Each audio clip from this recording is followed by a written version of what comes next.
Hola, ¿qué tal compañeros? Muy buenas tardes, con el gusto de saludarlos nuevamente a través de este medio, deseándoles lo mejor y solo lo mejor así sea. Oigan, una verdadera disculpa, puesto que tuve algunas dificultades para subir el video, incluso bueno, pues me veo la necesidad de grabarlo nuevamente, porque ya no lo pude recuperar, y bueno, pues el día de ayer la verdad se me complicó, y hoy pues prácticamente hay que hacerlo de nuevo.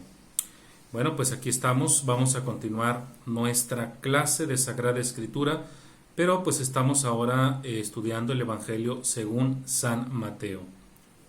Así que yo les voy a pedir que oportunamente pues vayan preparando su Biblia en el Evangelio de San Mateo. Estamos en el capítulo número 8 para que por ahí lo vayan ustedes ya ubicando. Y bueno, vamos a disponernos a encomendarnos al Señor a través de la oración. La oración para el cristiano católico es fundamental, puesto que es ese vehículo por el cual nosotros podemos entrar en contacto con nuestro Dios y Creador.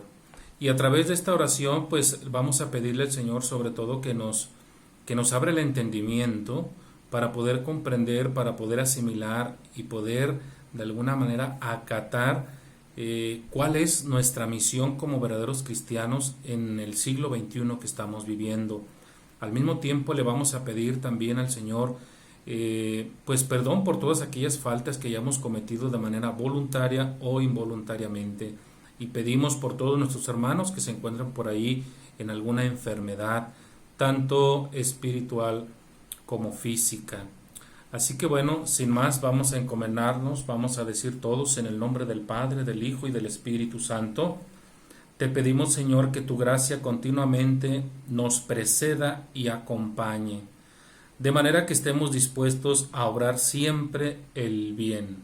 Por nuestro Señor Jesucristo, tu Hijo, que vive y reina contigo en la unidad del Espíritu Santo y es Dios por los siglos de los siglos. Amén. El Señor nos bendiga, nos guarde de todo mal y nos lleve a la vida eterna. Amén. Bien, pues estimados compañeros, el Evangelio según San Mateo que venimos estudiando obedece a unas circunstancias históricas muy concretas, como lo hemos venido observando. Es un Evangelio que sobre todo trata de responder a una serie de inquietudes en las que se encontraba aquella comunidad primitiva. Preguntas como ¿quién es Jesús? Preguntas como ¿cómo ser un discípulo de Jesús? Preguntas tales como el seguimiento, si lo están haciendo bien, si lo están haciendo mal. Todas estas interrogantes que de alguna manera se suscitaron en la época en la que el autor sagrado escribió el Evangelio, nosotros les vamos encontrando respuesta a la hora de estudiar el Evangelio. Pero también es oportuno advertir que cuando el autor sagrado escribe el Evangelio de Mateo, no perdamos de vista que nace en un ambiente que le es totalmente adverso, que le es totalmente contrario. La comunidad cristiana de antaño siempre estuvo sujeta a una serie de persecuciones, tanto físicas como emocionales. Y esto, sin lugar a dudas, está plasmado en el Evangelio. Por eso es que nosotros cuando leemos el Evangelio de San Mateo nos parece tan familiar, porque de pronto nos encontramos en esas mismas adversidades, en esa misma problemática. Incluso el saber si debo de perdonar al otro o no. Todas esas cuestiones se le presentaron a la comunidad cristiana de aquella época, y es por ello que el Evangelio de Mateo trata de ser una respuesta a toda aquella situación que se le presentó a la comunidad cristiana. Por eso nosotros tenemos que prestar mucha atención a cada uno de los relatos que venimos estudiando, para que, aunque no fue nuestro tiempo, nosotros veamos que ahí en el Evangelio de San Mateo también hay respuestas para mis inquietudes, para mis vicisitudes, para mi problemática de hoy. En el Evangelio de Mateo nosotros podemos encontrar pues toda una serie de respuestas para todas aquellas dificultades que de alguna manera o estamos atravesando o atravesamos en algún momento dado, y que también descubramos pues nuestra identidad de ser verdaderos discípulos de Jesús. Entonces, para mí sí es muy importante que ustedes no pierdan de vista lo que nuestro manual nos muestra con relación a los destinatarios. ¿Quiénes eran los destinatarios? ¿Cómo estaban compuestos estos destinatarios? También cuál era la problemática que tenía la comunidad a la que se dirige Mateo. Todo eso se los diré hasta el cansancio para que podamos entender perfectamente bien el contenido del Evangelio. Hoy vamos a entrar, porque nos quedamos pendientes, al capítulo 8 del Evangelio de Mateo. Vamos a este capítulo. Nosotros ya nos dimos cuenta que del capítulo 8, versículos del 1 al 14, prácticamente al 14, 15 más o menos, nos encontramos con 3 relatos de milagros de Jesús, donde el autor sagrado evidentemente nos quiere presentar a un Jesús con esa capacidad de curar cualquier tipo de dolencias. Y es por ello que vemos que el autor sagrado nos presentó 3 milagros de Jesús, pero que estos 3 milagros no eran exclusivos de una persona o para un pueblo, sino que Jesús está actuando de manera universal. Por eso es que vimos el relato de un hombre que tenía lepra, el hijo del centurión y la suegra de Pedro. Es una manera pues de demostrarnos al autor sagrado que el Mesías que viene en la persona de Jesús es un Mesías universal. Vamos a los versículos del 18 al 22. Miren, los versículos del 18 al 22 son una especie de bisagra, son una especie de eslabón que van a unir 2 secciones. La primera sección es capítulo 8, versículos del 1 al 15.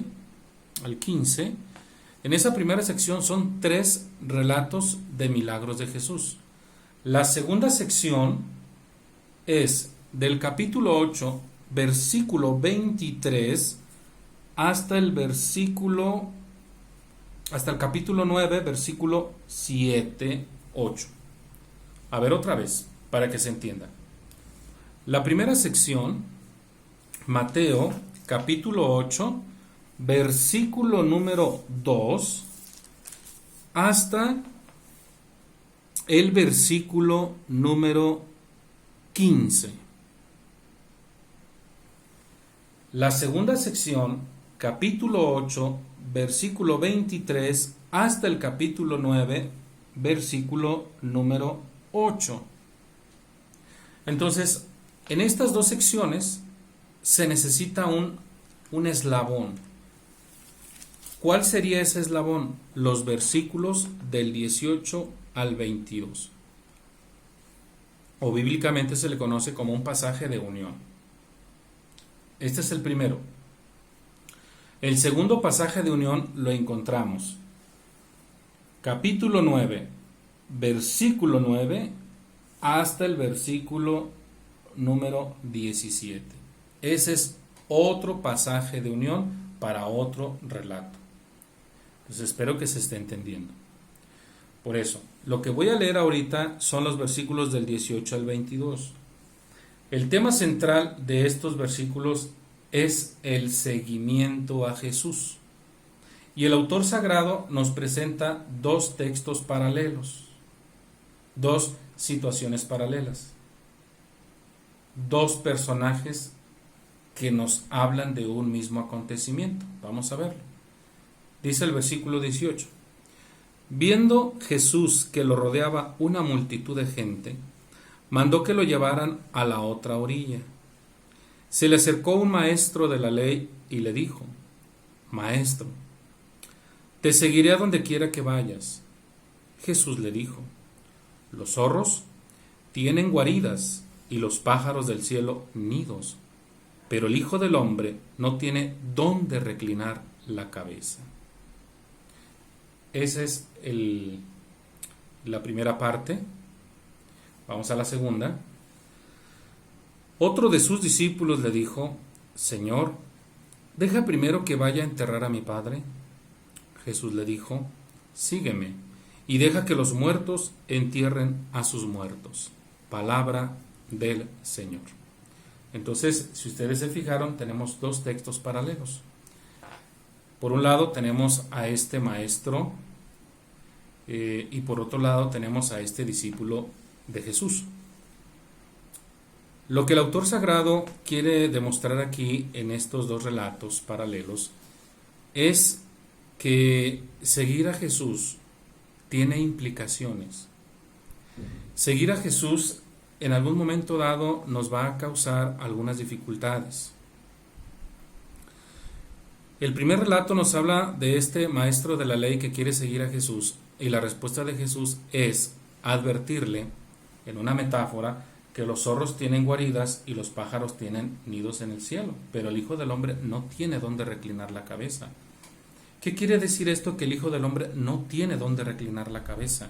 Es una manera de decirle, ¿sí?, a este maestro de la ley, que seguir a Jesús implica algunas oposiciones, porque se van a encontrar con muchas dificultades. Como nosotros lo vamos a advertir más adelante, todos aquellos que siguen a Jesús como su Mesías se van a encontrar con una serie de problemas, al grado que incluso van a encontrar la muerte. Esto es lo que nos quiere decir la primera narración. La segunda, este discípulo le dice: deja primero que vaya a enterrar a mi padre y luego te sigo. Es muy importante que se entienda. Jesús no le está diciendo: deja a tu padre sin sepultar y sígueme. No, eso sería ir contra la misma cultura judía. Porque dentro de la cultura judía era muy importante darle sepultura a los papás. Lo que está tratando de decir aquí el autor sagrado con las palabras de Jesús es que en cualquier ámbito de la vida, el verdadero cristiano tiene que tener la capacidad de seguir a Jesús. Porque podríamos nosotros de manera literal interpretar el texto y decir: bueno, quiere decir que entonces tengo que ser de lado a todos. Y que si mi papá murió, entonces no me interesa. Yo tengo que estar presente en el seguimiento a Jesús. No, lo que se está tratando de decir aquí es que a través del cumplimiento del amor a los padres para enterrarlos, o como diríamos nosotros, darle cristiana sepultura, incluso a través de ese dolor y de ese sufrimiento, no perder de vista a Jesús. Esto es lo que se está implicando aquí. Por eso es muy importante que no perdamos de vista quiénes son los destinatarios, cuáles son las circunstancias que les rodean a estos destinatarios. Y definitivamente esta comunidad cristiana primitiva estaba a muy poco de abandonar a Jesús. Recordemos que los ímpetus vienen de más a menos. Para cuando se escribe el Evangelio de Mateo, ya pasaron más de 30 años. Así que es obvio que la comunidad cristiana de aquella época es una comunidad que está empezando a tambalearse. ¿Por qué? Porque se le están presentando algunas adversidades, algunas crisis. Y es por ello que el autor sagrado quiere decirles, o sea, nadie te engañó. Seguir a Jesús tiene implicaciones. ¿Cuáles son estas? La persecución, ya lo vimos en las bienaventuranzas. ¿Qué otra implicación tiene? Que nos vamos a encontrar con muchas dificultades en la vida. Por ejemplo, quien pierde a un ser querido. Y lo hemos dicho más de una vez, quien pierde un ser querido o se puede ablandar o se puede endurecer. Todo va a depender de cómo tome la situación. Yo me he encontrado casos con que hay personas que odian, así esa es la palabra, odian a Dios por el simple hecho de que les arrebató un ser querido. Y bueno, a fin de cuentas es su postura, pero desde mi perspectiva lo tomaron mal. Por eso es muy importante que a pesar de las adversidades no perdamos de vista el seguimiento a Jesús. Esto que yo acabo de leer, los versículos del 18 al 22, son el eslabón para la siguiente sección. La siguiente sección, que va del capítulo 8, versículo 23, hasta el capítulo 9, versículo 8, tenemos 3 acontecimientos, como los otros 3 que vimos, que son las curaciones, los milagros de Jesús. Ahora aquí tenemos también 3 milagros. 3 curaciones, ahora 3 milagros. El primero, la tempestad calmada. El segundo, los demonios expulsados. Y el tercero, el paralítico sanado. Cada uno de estos 3 relatos tiene un tema, tiene un título. El primero, versículos del 23 al 27, prácticamente la identidad de Jesús. La identidad de Jesús como el Señor que salva. Vamos a leer este relato, versículos del 23 al 27, dice así: Jesús subió a una barca y sus discípulos lo siguieron. De pronto se desencadenó una tempestad en el lago, de tal manera que las olas cubrían la barca, pero Jesús estaba dormido. Los discípulos se acercaron y lo despertaron diciendo: Señor, sálvanos, que nos hundimos. Él les dijo: ¿por qué tienen miedo, hombres de poca fe? Entonces se levantó, ordenó calmarse a los vientos y al lago, y sobrevino una gran calma. Y aquellos hombres maravillados se preguntaban: ¿qué clase de hombre es este que hasta los vientos y el lago le obedecen? Palabra del Señor.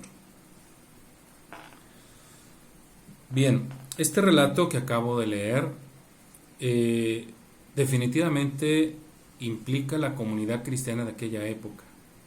Una comunidad cristiana que se veía amenazada. Amenazada, ¿por qué? Pues por el ambiente hostil en el que se encuentra. Yo creo que a estas alturas nosotros ya tenemos clarísimo que la comunidad a la que se dirige Mateo es una comunidad que tiene 2 grandes problemas.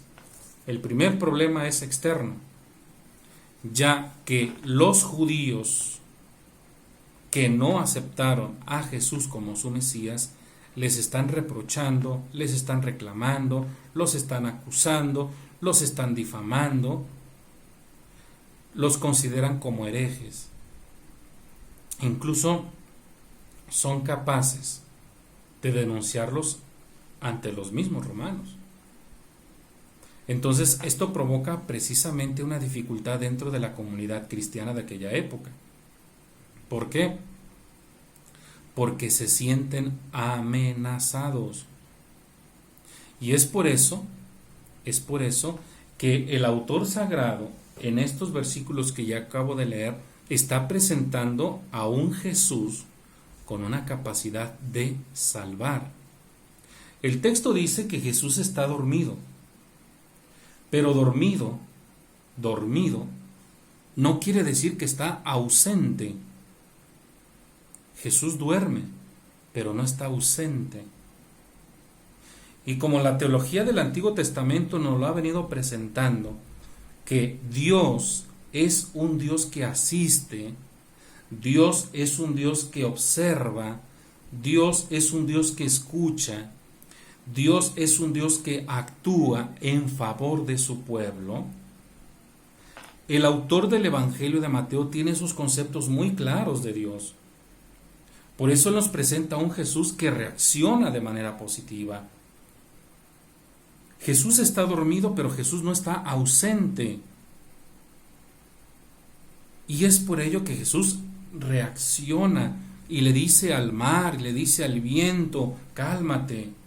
Y de inmediato vino una calma. Entonces, ¿qué es lo que quiere imprimir el autor sagrado en la mente y en el corazón de aquellos interlocutores que tiene frente a él? Devolverles la confianza. Es cierto que a veces parece que el mundo se nos viene encima, es muy cierto, pero Dios tiene la última palabra. Aquí estamos ante una epifanía, es decir, Jesús, que es Dios, que se está manifestando como alguien que tiene poder incluso sobre las fuerzas de la naturaleza. ¿Quién es ese? Ese es Jesús.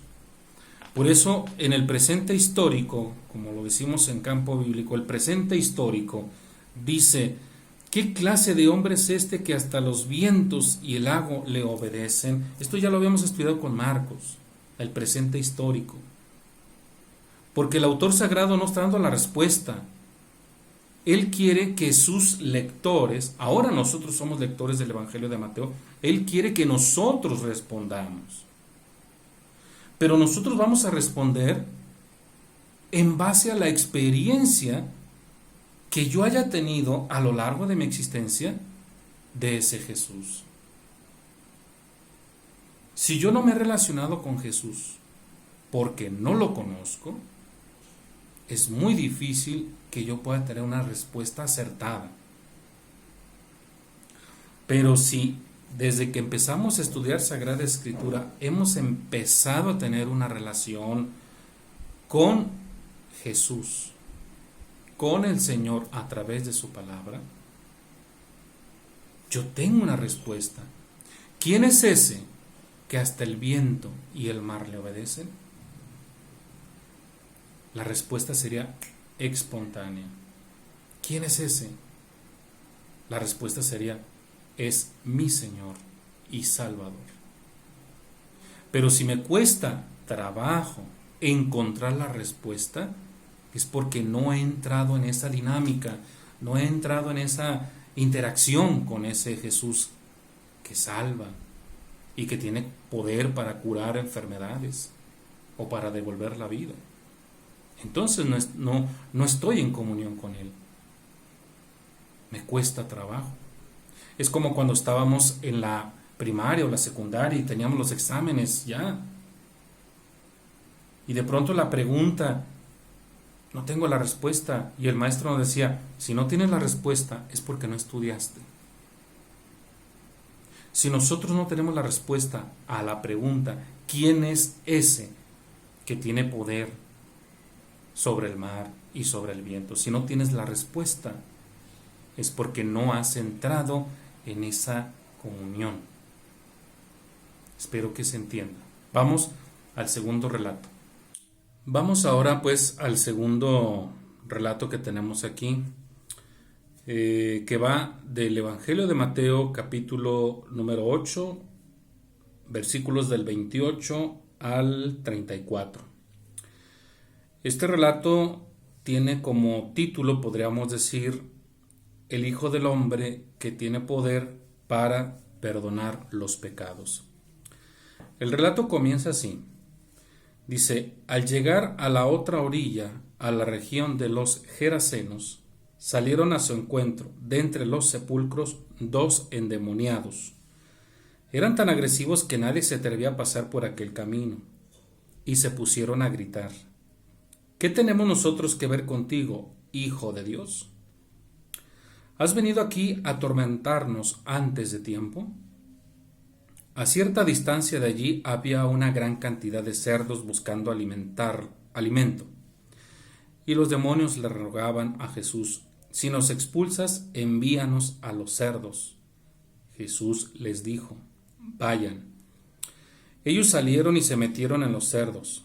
De pronto todos los cerdos se lanzaron al lago por el barranco y murieron ahogados. Los que estaban cuidando los cerdos huyeron a la ciudad y lo contaron todo, incluso lo de los endemoniados. Toda la ciudad salió al encuentro de Jesús, y cuando lo vieron, le rogaron que se fuera de su territorio. Palabra del Señor. Bien, en esta narración que yo acabo de leerles, Evidentemente el autor sagrado está siguiendo al Evangelio de Marcos, esto no lo perdamos de vista. Yo les he dicho que cuando Mateo pone por escrito su Evangelio, él no parte de cero. Les he dicho muchas veces que para un texto hay un pretexto, o sea, hay textos anteriores. Y en este sentido estamos hablando del Evangelio de Marcos. Por lo tanto, el autor del Evangelio de Mateo tiene como base a Marcos. Y por poner una cifra de un 100%, diríamos nosotros, el 50% que encontramos en Mateo corresponde a Marcos, el 25% a la llamada fuente Q, que Marcos parece no haber conocido, y el otro 25% es su propia fuente del autor del Evangelio de Mateo. Eso explica las diferencias entre los tres evangelios. Pero aunque Mateo está siguiendo a Marcos, Marcos va a modificar en algunos casos como lo está haciendo aquí. Porque Marcos habla de un endemoniado, Mateo habla de dos. El hecho de que Mateo nos duplique al endemoniado es como para dar mayor énfasis, mayor importancia. El relato está clarísimo. Está hablando de el poder de Jesús para expulsar a los demonios. Jesús no nada más es aquel que tiene capacidad de curar enfermedades físicas. Jesús también tiene capacidad para expulsar los demonios que atormentan al ser humano, representados en estos dos endemoniados. Entonces es muy importante que nosotros consideremos qué es lo que el autor sagrado está tratando de decirle a su comunidad, porque es una comunidad que evidentemente está pasándola mal, ya lo dijimos, y es una comunidad que se encuentra atormentada por sus propios demonios.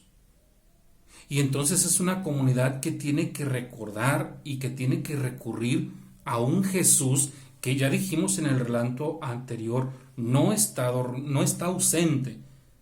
Estará dormido, pero eso no implica que esté ausente o que esté lejos de nosotros. Él está presente. Por eso cuando nosotros estudiamos el capítulo 7 de Mateo, el capítulo 7, versículos del 7 y siguientes, acuérdate lo que ya habíamos estudiado, dice ahí, pidan y Dios les dará, busquen y encontrarán, llamen y Dios les abrirá. Aquí nos estaba invitando esa perícopa que ya estudiamos a tener una absoluta confianza en Dios. Y si no perdemos de vista la carta de San Pablo a los Colosenses que nos enseñó que nosotros conocemos a Dios a través de la persona de Jesús, quiere decir que este Jesús es Dios, porque así lo confesamos dentro del cristianismo católico, que Jesús es Dios. Por lo tanto, aquí nosotros vemos ese poderío de Jesús que no nada más cura enfermedades físicas, sino que además tiene capacidad de expulsar los demonios. Esos demonios que constantemente nos están acosando, que cada uno de nosotros podríamos identificarlos. Ahora, otro dato interesante de este relato que yo acabo de leer es en el único momento de Mateo que nos presenta a un Jesús fuera de Palestina. Fuera de la Palestina, estamos en Jordania, porque la ciudad de los Gerasenos, está como a unos 50 kilómetros en Jordania, o sea, está fuera. Esto también tiene otra implicación. ¿Qué quiere decir? Que el mensaje de Jesús, la salvación de Jesús, no nada más es para un pueblo, también es para los demás pueblos. También tienen derecho a conocer a este Mesías que tiene capacidad de sanar, que tiene capacidad de salvar, que tiene capacidad de expulsar los demonios. Entonces entiéndase, los dos relatos que yo acabo de leer van en esa línea, devolverle la confianza a la comunidad de Mateo con relación a Jesús. Jesús tiene capacidad de salvar a una comunidad que está en crisis. Jesús tiene capacidad de salvar a una comunidad que se encuentra incluso amenazada por sus propios demonios, diríamos nosotros, sus propias debilidades. Todo es cuestión de que nos abramos a Jesús y queramos que Él actúe en nosotros. El tercer relato que voy a leer, ya comenzamos en el capítulo 9 de Mateo, versículos del 1 al 8. Subiendo a la barca, Jesús cruzó el lago y fue a su propia ciudad. Estaríamos hablando de Cafarnaúm. Entonces le trajeron un paralítico tendido en una camilla. Jesús, viendo la fe que tenían, dijo al paralítico: Ánimo, hijo, tus pecados te quedan perdonados. Algunos maestros de la ley decían para sí: Este blasfema. Jesús, dándose cuenta de lo que pensaban, les dijo: ¿Por qué piensan mal? ¿Qué es más fácil decir: tus pecados quedan perdonados, o decir: levántate y camina? Pues ahora sabrán que el Hijo del Hombre tiene poder en la tierra para perdonar los pecados. Entonces se dirigió al paralítico y le dijo: levántate, toma tu camilla y vete a tu casa. Él se levantó y se fue a su casa.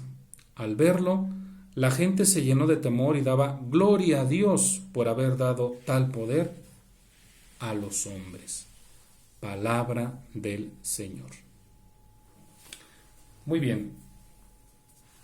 Evidentemente, este relato, el tercero que estamos leyendo ya en este capítulo 9, hay que resaltar dos temas aquí.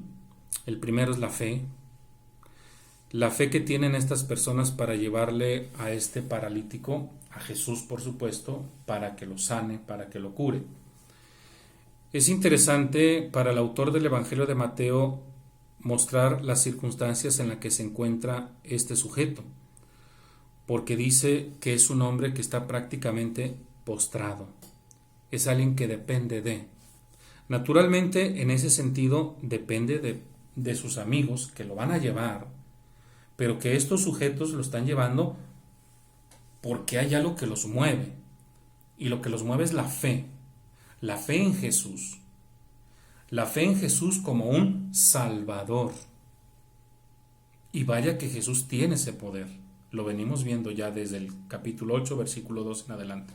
Jesús tiene esa capacidad de salvar. Salvar a aquel hombre que está postrado en su camilla. Es un hombre que está dependiendo de. El otro detalle a resaltar de este relato es la importancia del perdón. No es tanto que el autor sagrado nos quiera manifestar el poder de Jesús para perdonar los pecados, sino sobre todo lo que dice al final. Dice: la gente se llenó de temor y daba gloria a Dios por haber dado tal poder a los hombres. Voy a explicarlo mejor. La comunidad a la que se dirige Mateo es una comunidad que tiene capacidad, o que debe de tener la capacidad, de perdonarse a sí misma.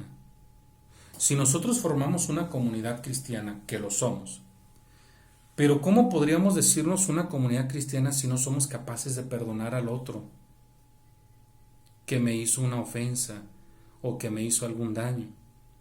La comunidad auténticamente cristiana tiene que tener la capacidad de perdonarse a sí misma. Recordemos aquel relato bíblico también donde Pedro le pregunta a Jesús: ¿cuántas veces tengo que perdonar? Pero ¿qué decir de ese relato? Vamos al mismo Evangelio de Mateo, pero vamos al capítulo 18, que es un capítulo muy interesante porque se vuelve a tomar el tema del perdón. En el capítulo 18, por ejemplo, versículo 15, Mateo capítulo 18, versículo 15 dice: por eso, si tu hermano te ofende, ve y llámale la atención a solas. Si te hace caso, habrás ganado a tu hermano. Si no te hace caso, toma consigo a 1 o 2 para que cualquier asunto que se resuelva en presencia de 2 o 3. Si no les hace caso a ellos, díselo a la comunidad, y si no hace caso ni siquiera a la comunidad, considéralo como un pagano o como uno que recauda impuestos para Roma. Palabra del Señor. Pero si tú te fijas, comienza la narración diciendo: si tu hermano te ofende, ve y llámale la atención a solas. Es decir, la comunidad cristiana tiene que ser una comunidad que esté constantemente bien. Es decir, claro que dentro de una misma familia puede haber diferencias, pero que éstas no vayan a escalar más arriba. Que en algún momento dado que nosotros adviertamos que aquella persona me ha faltado el respeto, bueno, con caridad, con fraternidad, decirle: oye, ¿sabes qué? Esto que hiciste está mal. Y que la otra persona tenga la capacidad y la humildad de decir: ¿sabes qué? Discúlpame, efectivamente la regué, perdóname. Esa tendría que ser la verdadera comunidad cristiana. Pero para que nos quede más claro, tenemos los versículos del 21 al 35 de este capítulo 18 de Mateo, y se titula así: la parábola del perdón. Vamos a leerla para que nos quede claro lo que estoy leyendo en el capítulo 9. Dice: entonces se acercó Pedro y le preguntó: Señor, ¿cuántas veces tengo que perdonar a mi hermano cuando me ofenda? ¿7 veces? Jesús le respondió: no te digo 7 veces, sino 70 veces 7. Y aquí viene la parábola. Porque con el reino de los cielos sucede lo que con aquel rey que quiso ajustar cuentas con sus siervos. Al comenzar a ajustarlas, le fue presentado uno que le debía 10,000 talentos. Como no podía pagar, el Señor mandó que lo vendieran a él, a su mujer y a sus hijos y todo cuanto tenía para pagar la deuda. El siervo se echó a sus pies suplicando: ten paciencia conmigo que te lo pagaré todo. El Señor tuvo compasión de aquel siervo, lo dejó libre y le perdonó la deuda. Nada más al salir, aquel siervo encontró a un compañero suyo que le debía 100 denarios. Lo agarró y lo apretaba al cuello diciendo: paga lo que me debes. El compañero se echó a sus pies suplicándole: ten paciencia conmigo y te lo pagaré. Pero él no quiso, sino que fue y lo metió en la cárcel hasta que le pagara la deuda. Al verlo, sus compañeros se disgustaron mucho y fueron a contar a su señor todo lo ocurrido. Entonces el Señor lo llamó y le dijo: siervo miserable, yo te perdoné toda aquella deuda porque me lo suplicaste. ¿No debías haberte compadecido de tu compañero como yo me compadecí de ti? Entonces su señor, muy enojado, lo entregó para que lo castigaran hasta que pagara toda la deuda. Lo mismo hará con ustedes mi Padre Celestial si no se perdonan de corazón unos a otros. Palabra del Señor. Bien, pues esta parábola creo que nos deja bien claro el tema que se está tratando acá en el capítulo 9. Voy al capítulo 9 para que se entienda perfectamente bien. Al final dice: la gente se llenó de temor y daba gloria a Dios por haber dado tal poder a los hombres. A ver, ¿qué poder dio a los hombres Dios? El poder de perdonarnos entre sí. La parábola que yo acabo de leer es una parábola muy interesante porque en la cultura hebrea, ¿sí?, cuando nosotros vemos el número, dice que le debía 10,000 talentos. 10,000 talentos, o sea, la palabra talento no hace referencia a una moneda. Sobre todo hace referencia a una medida de peso. A saber, los especialistas sugieren que algo como 33 kilos. Aproximadamente. Un talento es algo que pesa 33 kilos. Entonces, si tú multiplicas esos 33 kilos por 10,000, entonces en la cultura judía el número 10,000 era el número más grande. Así que multiplica 33 por 10,000, o sea, es una cifra estratosféricamente muy alta. Es más, era una deuda impagable. para que tú dimensiones lo que este supuesto rey está haciendo con su siervo. Le está perdonando la deuda por completo. Sin embargo, aquí viene el contraste. Este que fue perdonado tiene un amigo, un compañero que le debe no 10,000 talentos, le debe 100 denarios. Esa cifra es módica, es pagable, y no quiere perdonarle la deuda. Por eso la respuesta que da Jesús dice, entonces dice, lo mismo hará con ustedes mi Padre Celestial si no se perdonan de corazón unos a otros. El reclamo del supuesto rey aquí en la parábola es, a ver, yo te perdoné los 10,000 talentos. ¿De qué? No dice la parábola si era de oro, de plata, de trigo, de lo que sea. No dice de qué, pero la cifra es una cifra elevadísima. Yo te perdoné la deuda de los 10,000 talentos. ¿Tú no debiste de haber hecho lo mismo con tu hermano? Es decir, ¿cuántas veces hemos ofendido a Dios? ¿Y cómo lo hemos ofendido? Y cuando uno de mis amigos, compañeros o familiares simplemente dijo algo incorrecto de mi persona, yo prácticamente por esa falta ya casi lo quiero excomulgar, vamos a decirlo así. Y tanto daño que le hemos hecho a Dios y Él nos sigue perdonando. No sé si estamos entendiendo la dimensión de las cosas. ¿Cuántas veces y cómo hemos ofendido a Dios? Y este hermano nuestro, este compañero o este amigo, simplemente vamos a decir que nos llamó torpes. Y ya por eso queremos prácticamente aniquilarlo. Estaríamos en un absurdo.